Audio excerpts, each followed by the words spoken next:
الاهلي داخل حكايه كده تخليص حق. يا ترى تخليص حق من مين؟ من النجم الساحلي التونسي. ايوه، كوليبالي بالظبط كده. النجم الرياضي الساحلي عندهم لاعب اسمه محمد كريستو. اللاعب ده عنده تقريبا 19 سنه، هو مواليد 2003. طب اللاعب ده جاي تخليص حق ليه؟ افتكر بقى كوليبالي اللي هرب من النادي الاهلي، والنادي الاهلي رفع قضيه وكسبها، والنادي الاهلي لهم مليون و200 الف دولار. المليون و200 الف دولار النادي الاهلي ما خدش منهم غير 250 الف بس، والباقي ما يزالوا على نادي النجم الرياضي الساحلي. والنادي الاهلي برضه مش راضي ياخد اي اجراء عشان في علاقه طيبه بين الناديين. طب الاهلي حاطط اللاعب ده تحت الميكروسكوب، بنسبة كبيرة. طب ايه المشاكل؟ والله المشاكل، سمعت كلام بيقول ان اللاعب ده عشان مواصفاته عالية وكده، فاحنا في فرق فرنسية اتكلمت عن اللاعب ده، وفي كشافين فعلا متابعينه وعايزين ياخدوه للفرق دي. طيب يا عم، النادي الاهلي دخل في الصفقة وبيقول انا عايز اللاعب ده. فاللاعب ده بكام؟ اللاعب ده هم عارضينه النجم الرياضي الساحلي ب 2 مليون دولار. ده لعيب لسه صغير عنده 19 سنة، بس بقول لك لعيب فلتة، لعيب فز. محمد الضاوي مرحب ان هو يمشي من النجم الساحلي وهو ما عندوش مشاكل، ويروح للاهلي ولا يحترف لاوروبا. اكيد يحترف لاوروبا، بس في حالة اذا فشلت المفاوضات لاوروبا هيروح النادي الاهلي. طب هو فين المشكلة برضو؟ المشكله دلوقتي ان انت بتقول لي لسه 2 مليون دولار، فالنادي الاهلي داخل في الصفقه. النادي الاهلي له عند النجم الساحلي 950 الف. فمن الاخر النادي الاهلي عايز يقول ان ال 950 الف يبقوا قصاد محمد الضاوي. لو ده حصل يبقى اكيد صفقه قويه جدا، وصفقه تحت السن، وصفقه ممتازه. طيب ايه اللي ممكن يعكر مزاج او يعكر صفو الصفقه دي؟ المشكله ان هم يتمسكوا بال2 مليون دولار. ساعتها انت كنادي اهلي هتقول ايه؟ طب انا ممكن ادفع من جيبي، يعني لو اللاعب ده مثلا هتقول لي مثلا هدفع فوق ال 950 الف اللي ليا، ادفع 200 الف، ادفع 300 الف، ما عنديش مشكله. لكن ادفع مليون كمان؟ يعني 2 مليون دولار؟ لا، ده انا اجيب لعيب وفوق السن، واجيب لعيب كويس ويفيد الفرقه بشكل كبير قوي، يعني لعيب خبره. ما تنساش ان انيس بوجلبان لازم نديله التحية عشان هو اللي عارض محمد الضاوي او محمد كريستو. وبالمناسبة محمد كريستو لعب مع النجم الساحلي الموسم ده 6 مباريات. اللي يتابع الدوري التونسي هيشوف ان اللاعب ده ادى بشكل كويس جدا، ولعب مع لعب ضد الصفاقسي والافريقي، الاتحاد المنستيري، يعني لعب ضد فرق تقيلة يعني. فهو لعب 6 مباريات، ما احرز 4 اهداف، وكمان عامل 2 اسيست، فهو لاعب كويس جدا. طيب بالنسبه للاعب الثاني اللي الكلام عليه في كل الصحف النهارده، انا من ساعه ما صحيت النهارده هو مفيش غير محمد الضاوي او محمد كريستو. المهاجم الغاني دانيال افري، لاعب نادي هارتس اوف اوك الغاني. اللاعب ده بيلعب في غانا، واللاعب ده مواليد 2001، يعني عنده حوالي 21 سنه. هو لعب مع منتخب غانا في كأس العالم على فكرة، بس ما لعبش غير 5 دقايق بس. لاعب كويس، وبرضه بيلعب مهاجم وجناح.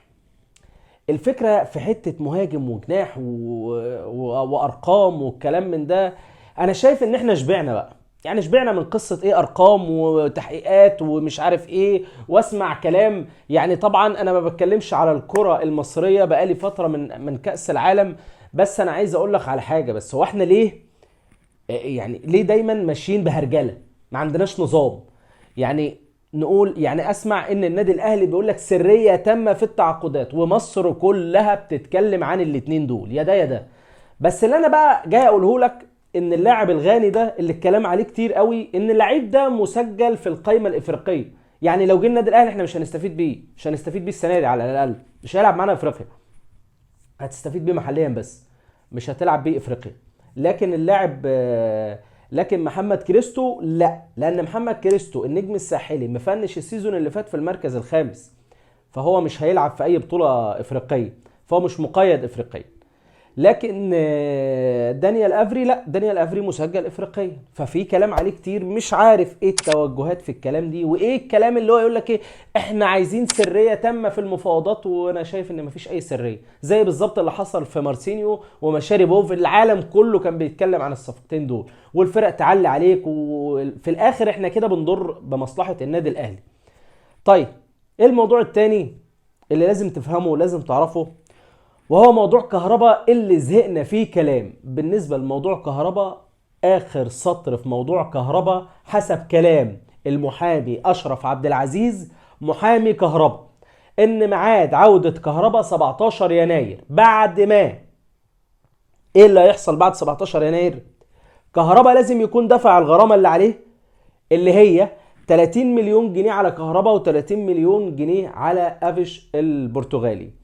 افيش ده بيقول لك ان هو فلس فعايز يخلع، فبالتالي لو خلع هيبقى الفلوس تضامنيه، وكهربا هيدفع الفلوس كلها، هيدفع فلوس ويدفع فلوس نادي افيش. بس دي قصه طويله ومحتاجه محاكم ومحتاجه روايات ايه كبيره. دلوقتي ايه المطالب بيه كهربا؟ انه يدفع ال 30 مليون جنيه. طيب النادي الاهلي هيساعد كهربا ب 15 مليون جنيه. ال 15 مليون جنيه دي مش من جيب النادي الاهلي، مش منا ولا عطف على كهربا، لا هي مساعده لكهربا، ولكن دي حقوق كهربا، حقوقه من الرعايه، وحقوق ان هو بقى في اعلى شريحه، في اعلى فئه بتاخد فلوس في النادي الاهلي، وهي فئه ال 10 مليون، وله امتيازات وحوافز كتيره فهياخدها مره واحده كلها. وخد وعد من الاداره ان الفلوس دي هياخدها قبل يوم 17 يناير عشان يسدد الغرامه بتاعته، وهي 30 مليون جنيه. ولما هيسددها هيبعت خطاب للفيفا، وبالتالي هيلعب،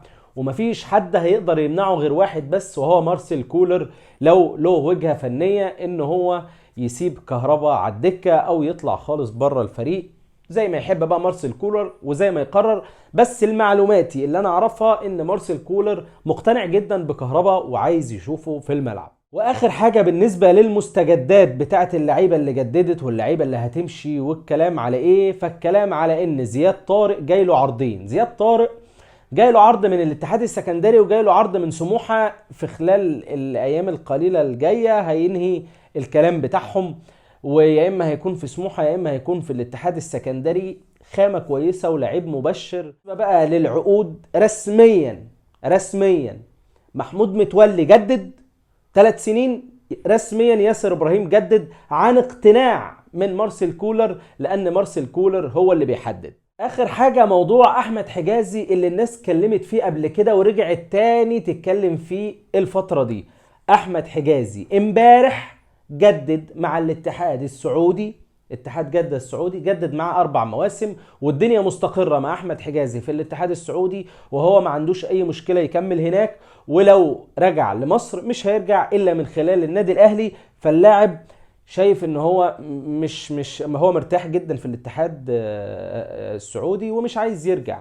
ومارسيل كولر شايف ان هو ده افضل واحد قدامه. طيب في حالة ان هو خلاص الباب دلوقتي مقفول يا عم مارسيل يا كولر، قال لك انا عايز اسامة جلال. اسامة جلال مدافع بيراميدز، الراجل شايف ان اسامة جلال هو ده البديل الافضل والامثل لاحمد حجازي. بس طبعا احنا عارفين ان لسه في عقده حوالي 1.5 او 2 في عقد اسامة جلال. بيراميدز عايز يبيعه؟ لا، ولو هيبيعه مش هيبيعه للنادي الاهلي، عارفين الكلاش اللي دايما بيننا وبينهم. فمنتظرين لحد اعتقد الصيف الجاي هيبقى في باقي في عقده 1 ولا حاجة، ممكن الكلام ساعتها يتسهل، وممكن يبقى في ضغط من اللاعب والدنيا تمشي كويس بالنسبة للنادي الاهلي واسامة جلال. واخر حاجة حسين الشحات وايمن اشرف. لسه حسين الشحات وايمن اشرف لسه دول ما جددوش، ولكن هم في طريقهم ان هم هيجددوا، حتى لو مش هيلعبوا او حتى لو في رؤية فنية ان في حد فيهم يطلع اعارة او كلام من ده، هيخرج من خلال النادي الاهلي. وهي دي كان كل الكلام اللي على النادي الاهلي والصفقات وما الى ذلك. اخر حاجة وهي صدمة كبيرة بعيدا بقى عن الكرة المصرية بتاعتنا، كريستيانو رونالدو. تعالى لي كده بقى كده. كريستيانو رونالدو بعد العظمة اللي عملها دي كلها في مسيرته وفي حياته، هيقرر ان هو يروح لنادي النصر السعودي بنسبة تكاد تفوق 80%. وكل الصحف العالمية اكدت الخبر، وكل الصحف العربية اكدت الخبر، وكل كمان الصحف السعودية. واللاعب تقريبا دلوقتي في النصر السعودي، وباقي على العقد ساعات قليلة خالص ويطلع كريستيانو رونالدو ونادي النصر السعودي ويعلنوا ان اللاعب موجود معاهم. خلي بالك ان هو برضه مش عشان الفلوس وبس، طبعا الفلوس شيء اساسي بالنسبه لواحد زي رونالدو او غيره من اللعيبه، الفلوس شيء اساسي، ولكن هو مشروع يقود السعوديه لكأس العالم 2030، عشان هو ده اللي بعد ما عقد كريستيانو رونالدو يخلص ويبطل هيبقى هو سفير الكرة السعودية او سفير الملف الرياضي بتاع كأس العالم 2030 لو اتعمل فعلا في مصر والسعودية واليونان. وهي دي كانت كل الاخبار اللي معايا النهارده، وما تنساش ان انت الداعم الوحيد ليا، فاللايك والشير والسبسكرايب هم دول الحاجه اللي بتخلينا نكمل والحاجه اللي بتخلينا ننجز بسرعه ونعلي في الفيوهات ونعلي في الشيرز والكلام ده كله. فانت السبب في كل اللي انا وصلت له لحد دلوقتي، فشكرا ليك واتمنى منك دايما ان انت تدعمني. سلام يا صديقي، وما تنساش تصلي على النبي. سلام عليكم.